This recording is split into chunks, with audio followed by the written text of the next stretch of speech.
A very good afternoon, ladies and gentlemen. A very warm welcome to today's edition of The World Today. I'm Nancy Sarah Barakat, filling in for my colleague Ahmed Nader. Today I have the pleasure of sitting down with Mr. Amir Nabil, Managing Editor at Minna. Thank you very much for coming in tonight.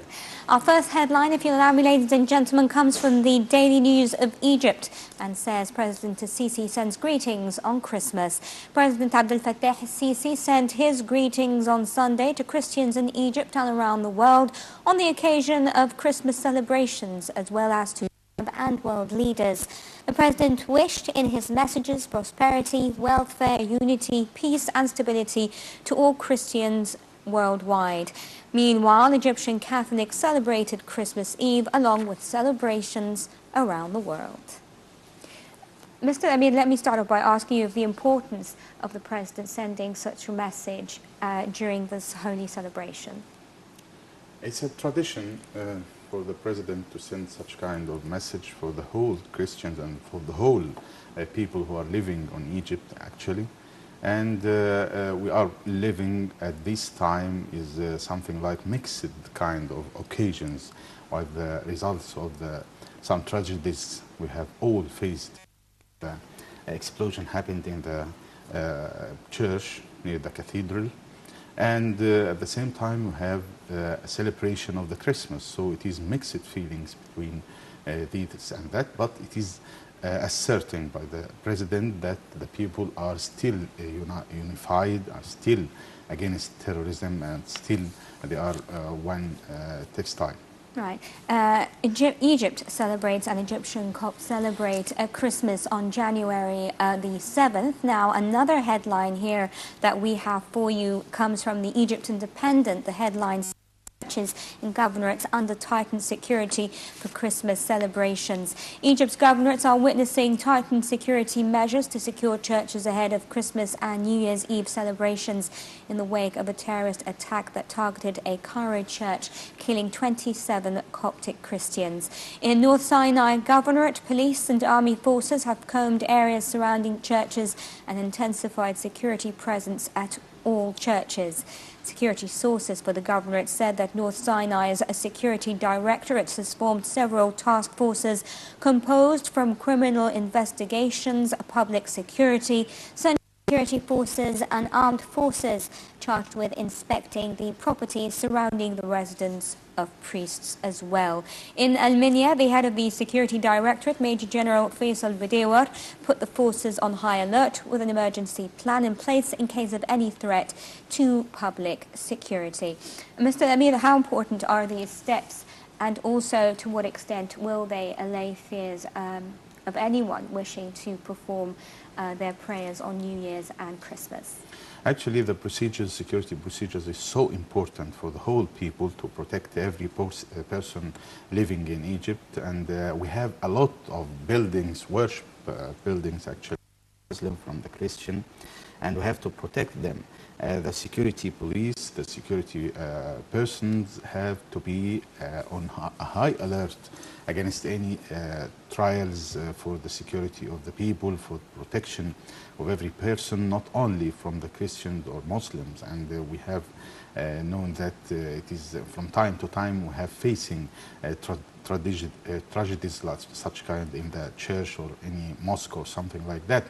So we have to be on a high alert, not only the police, not only the armed forces, but all the people living in the country. But don't you also think that it doesn't have to be related to a certain celebration, that obviously in places of worship, be it mosques or be it churches, that a state of high alert should be witnessed throughout the year until the situation calms in the region? You know, the terroristic groups are trying to have some tactics, and they are planning for their acts and their explosion and so on.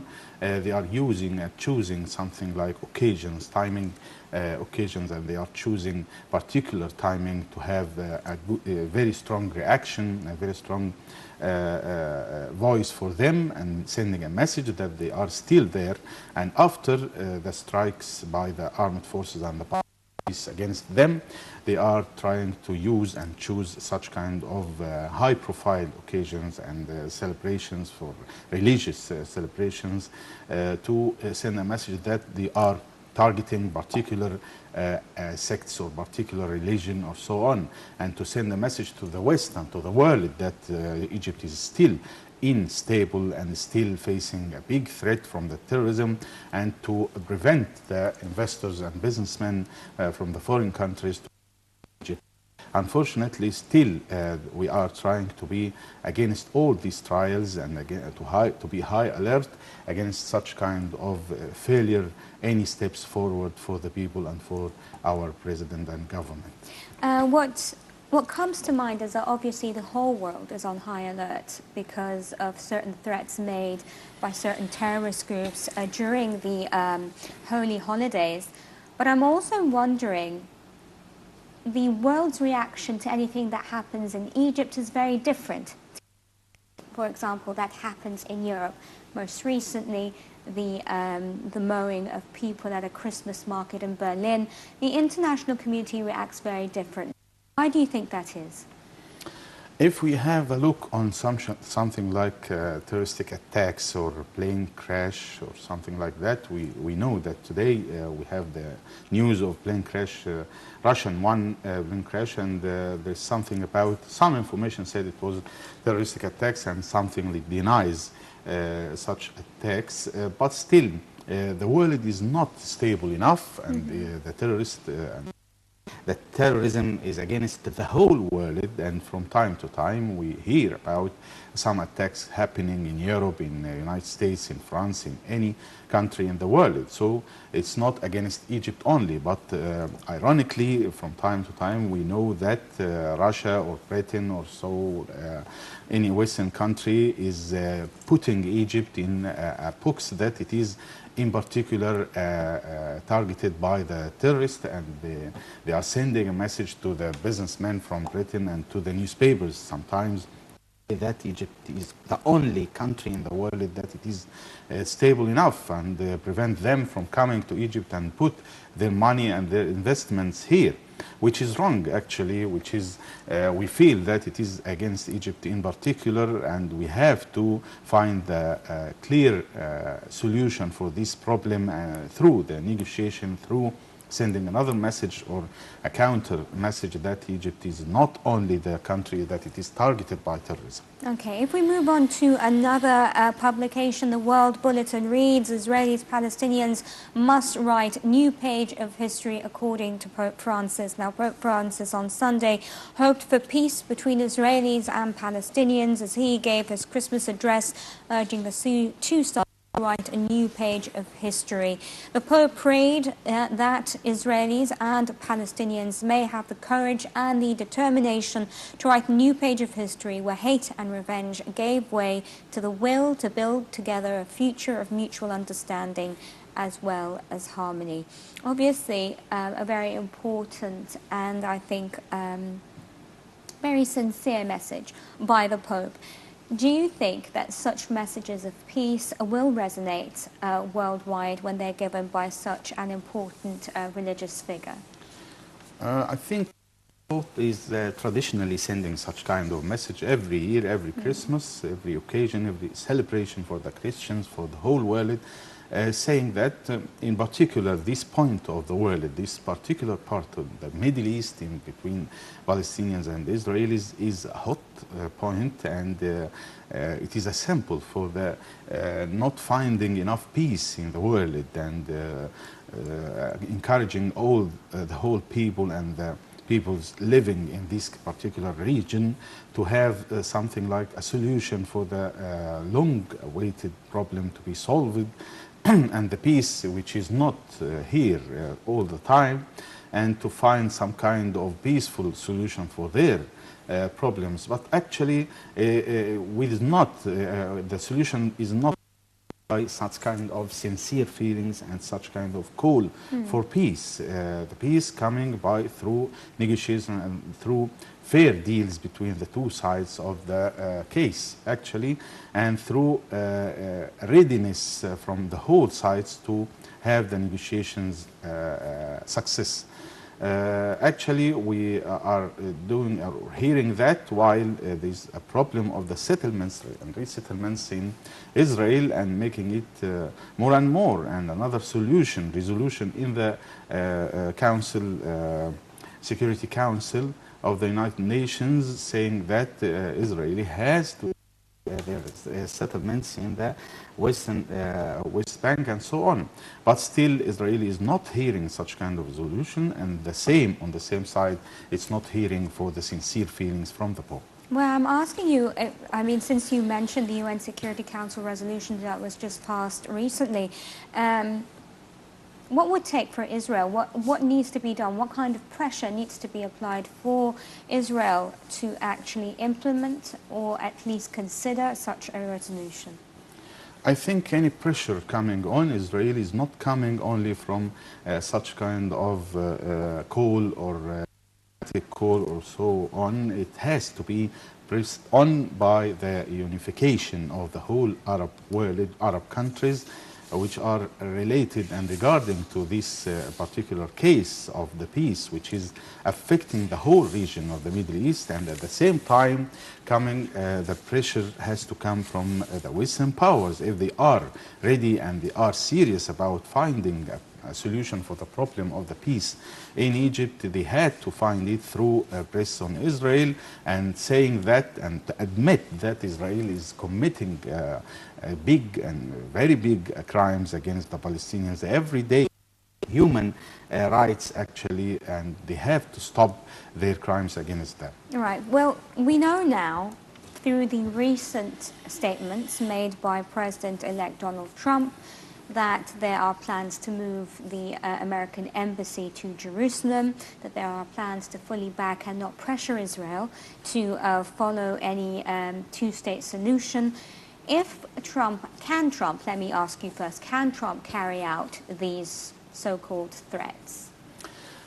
Trump is a particular kind of personality who has some which attracted the attention of the whole world through the campaign before the election, before he's being successful in the election, presidential election in the United States, and being after the beginning of January, he will be the first president coming from such kind of particular announcement. But it is not the first time for any president to saying that, to transfer the capital of Israel to the Jerusalem and so on. It is something like a president for the Jews who have supported Trump during the campaign actually, and it is satisfactory for them inside the United States and outside. And I think the Arabs have to not be at the seat of something like watching about this particular step, which is against the whole interests of the whole Arabs and the whole, not only for the Palestinians actually. And it is a very provocative announcement for the whole Arabs, and they have not to be watching that to be carried out, I think. So such kind of announcement may be something like attracting the attention of the world again, and satisfactory for the Netanyahu and for the Israelis at whole. I think such kind of announcement had to be looked into deeply from the Arabs and to find a solution about such a problem. Okay, if we move on, the Daily Star reads, Putin Rouhani welcome Aleppo victory. Iranian media reported Sunday that Iran's President Hassan Rouhani and his Russian counterpart Vladimir Putin welcomed the Syrian army's victory against the terrorists in Aleppo during a late-night phone call. Putin also welcomed the defeat of rebel forces in Syria's second city, and his cooperation between Tehran and Moscow will continue. They said peace talks would take place in Kazakhstan without providing further details. Iran and Russia have been the key backers of Syrian President Bashar al-Assad and label all rebel forces in the country as terrorists. Obviously, how important has been the regaining of Aleppo to Bashar al-Assad and the balance of power in the civil war? Actually, it is a big sacrifice from the people of Aleppo to find such kind of victory on the bodies of the people and on the homelessness of this such kind of the people of Aleppo. It is a big tragedy, not only for the Syrians, it is for the whole Arabs. But now the victory only is for announcement by the Russian and the Iranians. Actually, has or trying to make the people forget what's happening on Turkish by when the assassination of the Russian in Ankara recently, sending a message that Russia is doing a big mistake and a big crime against the civilians by striking them from the sky and the heavy weapons and so on against the people of Aleppo. Now they are talking about a big victory with the Iranians. All of them, the Russians and the Iranians, have big interests inside Syria, and they are trying to find the solution for their problem through making the support of Bashar al-Assad, which is a another big mistake to support him. Right, but at the end of the day, he has regained control of Aleppo, and now what does this mean for him? Does he have the upper hand in negotiations, if there are going to be any, and does he also have the upper hand when it comes to control of the country? Now we can say that it is realistically Aleppo is with Assad. We hope that will be some positive steps or positive point about making the city, which is destructive now, coming back to stability, but which is it's not a very near hope and very near solution for such kind of a city. We have to find a solution for the whole people. They are homeless now and outside their hometown and their home city. It's not a problem for the something like a few people living there or supporting Bashar al-Assad. So we have to find a solution for the whole civilians and the whole homeless people outside Syria and Aleppo. I thank you very much. Mr. Amir Nabil, Managing Editor at Minna, thank you very much for coming in this afternoon. Ladies and gentlemen, that's all the time we have for this edition of The World Today. Tomorrow, a new program and a new time here on the channel. Do join us then. Until then, it's goodbye from me.